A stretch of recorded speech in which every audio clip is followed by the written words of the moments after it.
Former House Speaker Kevin McCarthy is resigning from Congress. California Republican wrote in a Wall Street Journal op-ed Wednesday, "I have decided to depart the House at the end of the year to serve America in new ways. I know my work is only getting started." The announcement comes 2 months after a faction of McCarthy's own party moved to oust him from the speakership after he worked with Democrats to avoid a government shutdown. So let's bring in CBS News congressional correspondent Nikole Killion to talk about this. Nikole, so we'll start with why. Why is McCarthy leaving, not just letting his term end? Well, first, I just want to preface this by saying I am not at the former speaker's retirement reception, but there is one going on behind us for a different matter. But, look, in terms of the reason for retiring, the former speaker didn't really give an exact answer. What he did was that he touted a lot of the work that he did as leader and as Speaker of the Republican conference, whether that was lowering the deficit, funding government.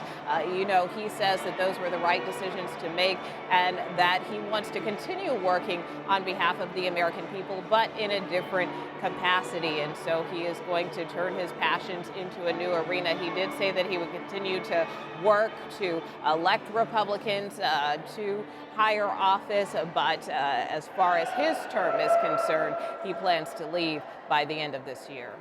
This has been an extraordinary period in Congress, befitting perhaps of operatic music. What has the reaction been on Capitol Hill to this announcement?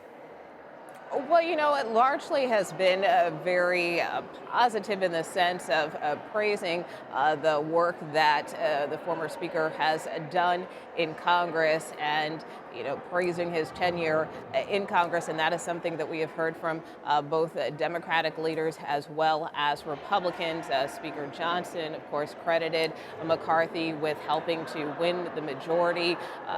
Senate Minority Leader McConnell, who worked very closely with Kevin McCarthy during his time in Congress, said that McCarthy can leave Congress with pride. I also talked to Minority Leader Hakeem Jeffries, who told me that he did have a close working relationship with the former speaker. Take a listen to what he said could be potentially the impact of McCarthy's departure. Obviously, this reduces Republicans' majority. Do you think this is going to make it more challenging to govern, or that Republicans now really need to reach out to the other side of the aisle to get things done in this body? Today's a day to reflect on Speaker McCarthy's service and his time in office. We'll have more to say about these other issues moving forward.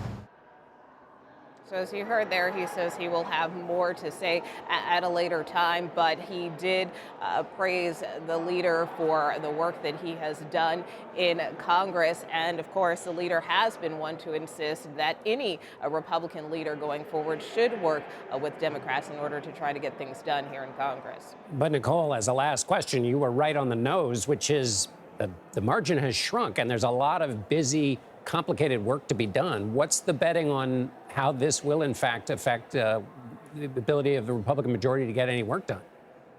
Yeah, exactly. Well, it is a quickly shrinking majority in the House. Of course, just last week we had the expulsion of New York Congressman George Santos, a Republican. There won't be a special election to fill his seat until early next year. Of course, that is something that Democrats would like to pick up and put in their column. Of course, now with the departure of Kevin McCarthy, that means Republicans are down too. And then you have another Republican Congressman, Bill Johnson, who may be taking a post at a university early next year in Ohio, so that means they would be down 3. So it really does shrink the majority considerably. We already know that it is hard to pass legislation in this body, and I did talk to some House Republicans about the potential impact.